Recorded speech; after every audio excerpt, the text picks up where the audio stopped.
ಶ್ರೀಮತಿ ಮಮತಾ ಮತ್ತು ಶ್ರೀ ಲಕ್ಷ್ಮೀ ಸಾಗರ್ ಅವರ ಮದುವೆಯ ವಾರ್ಷಿಕೋತ್ಸವ ಇವತ್ತು. ಭಗವಂತ ಅವರಿಗೆ ಆಯಸ್ಸು, ಆರೋಗ್ಯ, ಸುಖ, ಶಾಂತಿ, ನೆಮ್ಮದಿ ಮತ್ತು ಇನ್ನೂ ಹೆಚ್ಚಿನ ಭಗವಂತ ಅವರಿಗೆ ಲಕ್ಷ್ಮೀ ಸಾಗರ್ಗೆ ಲಕ್ಷ್ಮೀ ಕಟಾಕ್ಷ ಕೊಟ್ಟು ಹೆಚ್ಚಿನ ಹೆಣ್ಮಕ್ಳಿಗೆ ಸಾಕಷ್ಟು ಒಂದು ಒಳ್ಳೆ ಕೆಲಸ ಮಾಡ್ಲಿ ಅಂತ ಈ ಸಂದರ್ಭದಲ್ಲಿ ಹಾರೈಸ್ತಾ ಇದ್ದೀನಿ. ಅವರಿಗೆ ತಮ್ಮೆಲ್ಲರೂ ಒಂದು ನಮ್ಮ ಹೆಣ್ಮಕ್ಳು ತಾಯಿಯಂದ್ರ ಆಶೀರ್ವಾದ ಅವರ ದಂಪತಿ ಇರ್ಲಿ ಅಂತ ಈ ಸಂದರ್ಭದಲ್ಲಿ ಹೇಳಕ್ ನಾನು ಇಷ್ಟಪಡ್ತಾ ಇದ್ದೀನಿ. ಮತ್ತು ಇವತ್ತು ಏನು ಮೊದಲನೇದಾಗಿ ಅಂತಾರಾಷ್ಟ್ರೀಯ ಮಹಿಳಾ ದಿನಾಚರಣೆ ಇವತ್ತು ಮಾರ್ಚ್ ತಿಂಗಳಿಗಾದ್ರೂ ಕೂಡ ಇವತ್ತು ಏಪ್ರಿಲ್ ಮೇ ತಿಂಗಳಲ್ಲಿ ಇವತ್ತು ನಮ್ಮ ಮಮತಾ ಅಧ್ಯಕ್ಷತೆಯಲ್ಲಿ ಮಮತಾ ಲಕ್ಷ್ಮೀ ಸಾಗರ್ ಅಧ್ಯಕ್ಷತೆಯಲ್ಲಿ ಇವತ್ತು ಒಂದು ದೊಡ್ಡ ಮಟ್ಟದಲ್ಲಿ ಇವತ್ತು ಹೆಣ್ಮಕ್ಳ ಒಂದು ಮಹಿಳಾ ದಿನಾಚರಣೆ ಹಮ್ಮಿಕೊಂಡಿದ್ದಾರೆ. ಇವತ್ತು ಒಂದು ಆಗ್ಲೇ ನಮ್ಮ ಹೇಮಾ ಮೇಡಮ್ ಹೇಳಿದ್ರು, ಇದು ಕ್ಷಮೆ ಇರಲಿ, ಯಾಕೆಂದ್ರೆ ಹೊರಗಡೆ ಇಲ್ಲಿ ಎಷ್ಟು ಜನ ಇದ್ದಾರೋ ಅಷ್ಟು ಜನ ಹೊರಗಡೆ ಇದ್ದಾರೆ ಹೆಣ್ಮಕ್ಳಿಗೆ. ಅವರು ಪಾಪ ಅವ್ರಿಗೆ ಯಾವ ಇದ್ರಾಗ ಇದು ಮಾಡಿರೋ ನಾನು ಹೇಳ್ದು ಇಲ್ಲಿ ಮಾಡ್ತಾ ಇದ್ದೀನಿ ಇದಕ್ಕೆ ಇಲ್ಲಿ ಜಾಗ, ಯಾಕೆ ನಾನು ಹಿಂದೆಲ್ಲ ನಾನು ನೋಡಿದ್ದೆ, ಇದು ಆಫೀಸ್ ಮಾಡಿದಾಗ ನಾನು ಸಾಕಷ್ಟು ಸರಿ ಬಂದಿದ್ದೆ, ಆ ಜಾಗ ಸಾಲ್ತದ ಅನ್ಕೊಂಡೆ. ಪಾಪ ಅವರು ಯಾವ ಇದ್ರ ಮೇಲೆ ಮಾಡಿರೋ ಗೊತ್ತಿಲ್ಲ, ಸ್ವಲ್ಪ ನಿಮ್ಗೆ ಅನಾನುಕೂಲ ಆಗಿದೆ, ಕ್ಷಮೆ ಇರಲಿ ಅಂತ ನಾನು ಅವ್ರ ಪರವಾಗಿ ನಾನು ಕೇಳ್ತಾ ಇದ್ದೀನಿ. ದಯಮಾಡಿ ಇವತ್ತು ಈ ಒಂದು ಮಹಿಳಾ ಕಾರ್ಯಕ್ರಮಕ್ಕೆ ಇವತ್ತು ನಮ್ಮ ಮಮತಾ ಲಕ್ಷ್ಮೀ ಸಾಗರ್ ಅಧ್ಯಕ್ಷತೆಯಲ್ಲಿ ಇವತ್ತು ಒಂದು ಒಳ್ಳೆಯ ಕಾರ್ಯಕ್ರಮ ಆಗಿ ಏರ್ಪಡಿಸಿ ಮಾಡಿದ್ದಾರೆ.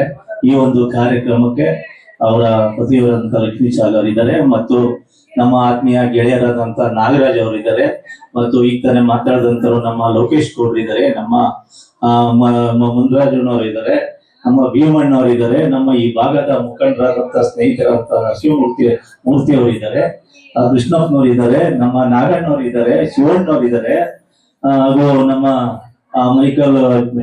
ಮೈಕಲ್ ಬಾಬು ಇದ್ದಾರೆ, ನರಸಿಂಹಮೂರ್ತಿ ಇದ್ದಾರೆ, ರಂಗರಾಜ್ ಅವರು ಇದ್ದಾರೆ. ಆಮೇಲೆ ನಮ್ಮ ಬಹಳ ಅಚ್ಚುಕಟ್ಟಾಗಿ ಮಾತಾಡಿದ್ರು ಹೇಮಾ ಮೇಡಮ್, ಹೆಣ್ಮಕ್ಳ ಬಗ್ಗೆ ತುಂಬಾ ಚೆನ್ನಾಗಿ ಮಾತಾಡಿದ್ರು, ನಿಜವಾಗಿ ಸಮಸ್ಯೆಗಳ ಚೆನ್ನಾಗಿ ಮಾತಾಡಿದ್ರಿ. ಅವರು ಹೇಮಾ ಮೇಡಮ್ ಇದ್ದಾರೆ, ರತ್ನಮ್ಮ ಇದ್ದಾರೆ, ಹಾಗೂ ಇಲ್ಲಿ ಸಾಕಷ್ಟು ಆತ್ಮೀಯ ಸ್ನೇಹಿತರುಗಳು ವೇದಿಕೆ ಮೇಲೆ ಇದ್ದಾರೆ ಮತ್ತು ಮುಂಭಾಗದಲ್ಲಿ ಆಸೀನರಕ್ಕಂತ ಎಲ್ಲ ಗೌರವಾನ್ವಿತ ಈ ನಮ್ಮ ದಾಸಹಳ್ಳಿ ವಿಧಾನಸಭಾ ಕ್ಷೇತ್ರದ ಎಲ್ಲ ಗೌರವಾನ್ವಿತ ಮಹಿಳೆಯರೇ, ತಾಯಂದರೇ, ಅಕ್ಕ ತಂಗಿಯರೇ, ಇವತ್ತು ಬಹಳ ಸಂತೋಷ ಆಗ್ತದೆ. ಇವತ್ತು ನಮ್ಮ ಲಕ್ಷ್ಮೀ ಸಾಗರ್ ಹೇಳಿದ್ರು, ಪಾಪ ಯಪ್ಪ ಒಳ್ಳೆ ಹುಡುಗ, ಹಿಂದೆಲ್ಲ ನಮ್ಮ ಜೊತೆಲೆಲ್ಲ ಕಷ್ಟ ಸುಖ ಇದ್ರು, ಏನೋ ಕೊನೆ ಇದ್ರಲ್ಲಿ ಯಾವ್ದೋ ಇದ್ರಲ್ಲಿ ಗಳಿಗೆ ಅವತ್ತು ಸ್ವಲ್ಪ ಬದಲಾವಣೆ ಆಗಿ ಇವತ್ತು ಅವ್ರಿಗೆ ಏನು ಅಂತ ಎಲ್ಲ ಗೊತ್ತಾಗಿದೆ. ಇದೇ ನಮ್ ಲೋಕೇಶ್ ಕೊಡ್ರಾಗ ಹೇಳಿದ್ರು, ಇರ್ಲಿ ಅವ್ ಎಂತರು ಒಂದ್ ಸಣ್ಣ ತಪ್ಪ ಮನುಷ್ಯ ಅಂದ್ಮೇಲೆ ಅದು ಸಣ್ಣ ಇದು ತಪ್ಪು ಮಾಡ್ತೀವಿ, ಈಗ ಅವ್ರಿಗೆ ಅರ್ಥವಾಗಿದೆ. ಮತ್ತು ಒಂದು ಹೇಳೋದೇನಂತಂದ್ರೆ, ಇವತ್ತು ಹೆಣ್ಮಕ್ಳು, ನಾನು ಶಾಸಕನಾಗಿದ್ದಾಗ ಕಳೆದ 2018ರಿಂದ 23ರಲ್ಲಿ ನಾನು ಶಾಸಕನಾಗಿದ್ದೆ.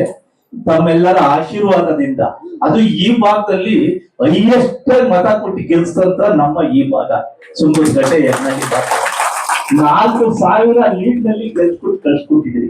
ಈಗಲೂ 300-700 ಓಟೆಗಳನ್ನ ಗೆಲ್ಸಿದ್ರಿ, ಈಗಲೂ ಕಡಿಮೆನಿಲ್ಲ, ಈಗಲೂ ಗೆಲ್ಸ್ಕೊಟ್ಟಿದ್ದಾರೆ ಈ ಭಾಗದಲ್ಲಿ.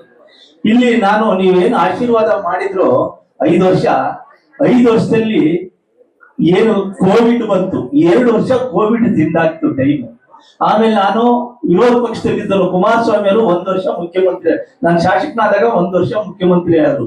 ಮುಖ್ಯಮಂತ್ರಿ ಆದಾಗ ಕುಮಾರಸ್ವಾಮಿ ಅವರು ಕರ್ನಾಟಕದಲ್ಲಿ ಹೈಯೆಸ್ಟ್ ಅನುದಾನ ದಾಸಹಳ್ಳಿ ತಗೊಂಡಿದ್ದೆ, 700 ಕೋಟಿ ರೂಪಾಯಿ ಅನುದಾನ ತಂದಿದ್ದೆ ನಾನು ಈ ಕ್ಷೇತ್ರ ಚೆನ್ನಾಗಿ ಒಳ್ಳೆ ಡೆವಲಪ್ಮೆಂಟ್ ಮಾಡ್ಬೇಕು ಅಂತ.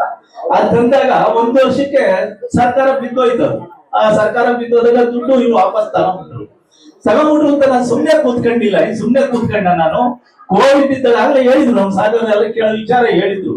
ಮೂಲೆಯಲ್ಲಿ ನನ್ ಕೋವಿಡ್ ಬಂತು ಅಂತ ನಾನು ಮನೆ ಸೇರ್ಲಿಲ್ಲ, ನಮ್ಮ ಮನೆಯವರೆಲ್ಲ ಕೋವಿಡ್ ಬಂದ ನನಗೆ ಗೊತ್ತಿಲ್ಲ. ಅವಾಗ ಗೊತ್ತಲ್ಲ ಯಾರ್ಯಾರು ಒಬ್ರು ಮನೆಗೆ ಒಬ್ರು ಸೇರ್ತಿರ್ಲಿಲ್ಲ, ಅವಾಗ ಹಂಗಿ ಕಾಲ ಬಂದಿತ್ತು.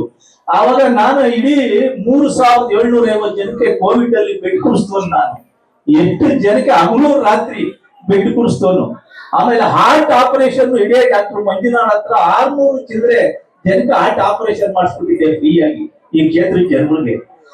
ಅಂತ ಇದರಲ್ಲಿ ನಾನು ವಿರೋಧ ಪಕ್ಷದಲ್ಲಿ ಇದ್ರು ಕೂಡ ಅಷ್ಟು ಹಗಲು ರಾತ್ರಿ ನಾನು ಈ ಕ್ಷೇತ್ರದಲ್ಲಿ ಮಳೆ ಸಿಕ್ಕಾಪಟ್ಟೆ ಮಳೆ ಅವಾಗ ಅಂತ ಕಾಲದಲ್ಲೂ ಮಳೆ ಬಂದ್ರೆ ಕಂಟ್ರೋಲ್ ರೂಮ್ ನ ಕೂತ್ಕೊಂಡು ಫೋನ್ ರಿಸೀವ್ ಮಾಡ್ಕೊಂಡು ಕಷ್ಟ ಸುಖ ಕೇಳ್ತಿದ್ದೆ ನಾನು ಅವತ್ತು.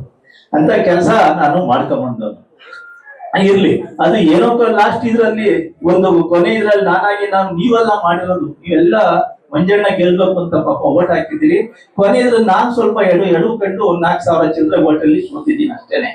ನಾನ್ ಎಡವಿರೋದು ಜನ ಅಲ್ಲ, ಜನ ನಾನ್ ಗೆಲ್ಬೇಕು ಅಂತ ಬಹಳ ಆಸೆ ಇಟ್ಕೊಂಡಿದ್ದವರು. ಅದರಿಂದ ನಾನ್ ಕೊನೆ ಇದ್ರಲ್ಲಿ ಒಂದ್ ಸ್ವಲ್ಪ ಏರುಪೇರು ಮಾಡ್ಕೊಂಡು ನಾನು ಇವತ್ತು, ಯಾಕಂದ್ರೆ ಯಾವ ಮೂಲೆಗೆ ಹೋದ್ರು ಮಂಜಣ್ಣ ಮತ್ತೊಮ್ಮೆ ಮಂಜಣ್ಣ ಅನ್ನೋದು. ಆ ಇದ್ರಲ್ಲಿ ನಾನು ಒಂದ್ ಸ್ವಲ್ಪ ಎಡುಕೊಂಡು ಇವತ್ತು ಹಿನ್ನಡೆ ಆಗಿದ್ದೀನಿ. ಇರ್ಲಿ, ಮುಂದಿನ ದಿನ ಇವತ್ತು ಬಹಳ ಸಂತೋಷ. ಹೆಣ್ಮಕ್ಳು ನಾನು ಇದ್ದಿದ್ರು ಇವತ್ತು ನಾನು ಸುಮ್ಮನೆ ಕೂತಿಲ್ಲ. ಸೋತ್ರು 17,000 ಈ ಸ್ವತ್ತು ನನ್ ಇಂಥ ಬಿಲ್ಡಿಂಗ್ಗಳು ಈ ಸ್ವತ್ತು ಫ್ರೀಯಾಗಿ ಮಾಡ್ಕೊಟ್ಟಿದ್ದೀನಿ ನನ್ನ ಆಫೀಸ್ ನಲ್ಲಿ. ಈ ಸ್ವತ್ತು ಇವತ್ತು ಒಂದ್ ಈ ಸ್ವತ್ತು ನೀವು ಮಾಡ್ಸಕ್ ಹೋದ್ರೆ 7-8 ಸಾವಿರ BBF ಅಂತ ತಗೊಂತಾರೆ. ಫ್ರೀಯಾಗಿ ನಾನು 17,000 ಇಂಥ ಬಿಲ್ಡಿಂಗ್ಗಳು ಈ ಸ್ವತ್ತು ಮಾಡ್ಕೊಟ್ಟಿದ್ದೀನಿ. ಅಂತ ಕೆಲಸ ಮಾಡ್ಕೊಟ್ಟಿದ್ದೀನಿ. ಸರ್ಕಾರದಲ್ಲಿ ಇವಾಗ ಇದು ಖಾತೆ ಇವೆಲ್ಲ OC CC ಕರೆಂಟ್ ಇವೆಲ್ಲ ನಿಲ್ಸಿದರೆ ಇವತ್ತು ನಾಳೆಯಿಂದನೇ ಓಪನ್ ಮಾಡ್ತಾ ಇದ್ದಾರೆ. ಅದೊಂದು ಒಳ್ಳೆ ಸುದ್ದಿ. ಇವತ್ತು ಕರೆಂಟ್ ನಾಳೆಯಿಂದನೇ, ನಾಳೆ ನಾಡ್ದು ಎಲ್ಲಾ ಸೈಟ್ಗೂ ಕರೆಂಟ್ ಕೊಡ್ತಾವ್ರೆ, ಎಲ್ಲ OC ಕೊಡ್ತಾವ್ರೆ, ಎಲ್ಲ CC ಕೊಡ್ತಾವ್ರೆ. ಈ 5% ಕಡಿಮೆ ಮಾಡಬೇಕು ಅಂತ ನಾನು ಒತ್ತಾಯ ಪೂರ್ವವಾಗಿ DK ಶಿವಕುಮಾರ್ಗೆ ಲೆಟರ್ ಬರೆದು ನಾನು ಇದರಲ್ಲಿ ಪ್ರೆಸ್ ಅಲ್ಲಿ ಹೇಳಿದ್ದೆ. ನೀವು ಈ ಭಾಗದಲ್ಲಿ ಎಲ್ಲ ನಾನು ಆಗ್ಲೇ ಹೇಳಿರು, ಈ ನಮ್ಮ ದಾಸಹಳ್ಳಿ ವಿಧಾನಸಭೆಗೆ 5-5.5 ಲಕ್ಷ ಜನಸಂಖ್ಯೆ ಇರೋದು. ಎಲ್ಲ ಹೊರಗಡೆಯಿಂದ ಬಂದಂತ ಜನ ಈ ಕ್ಷೇತ್ರದಲ್ಲಿ, ಇಡೀ ಕ್ಷೇತ್ರದಲ್ಲಿ ಸ್ವಂತ ಸ್ಥಳೀಕರು ಅಂತಂದ್ರೆ ಒಂದ್ 20,000 ಸಿಗಲ್ಲ. ಈ ಸುಂಕುತ್ಕಟ್ಟೆಯಿಂದ ಹಿಡಿದು ಲಕ್ಷ್ಮೀಪುರ ಬಾಣಾವರ ಬಾರ್ಡರ್ ಹುಡುಕಿದ್ರೆ ಸ್ಥಳೀಕರು ಅಂದ್ರೆ ಒಂದ್ 20,000-25,000 ಸಿಗ್ಬೋದು, ಅಷ್ಟು ಸಿಗಲ್ಲ.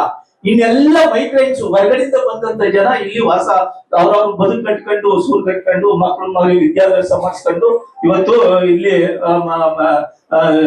ವಾಸ ಮಾಡ್ತಾ ಇದ್ದಾರೆ.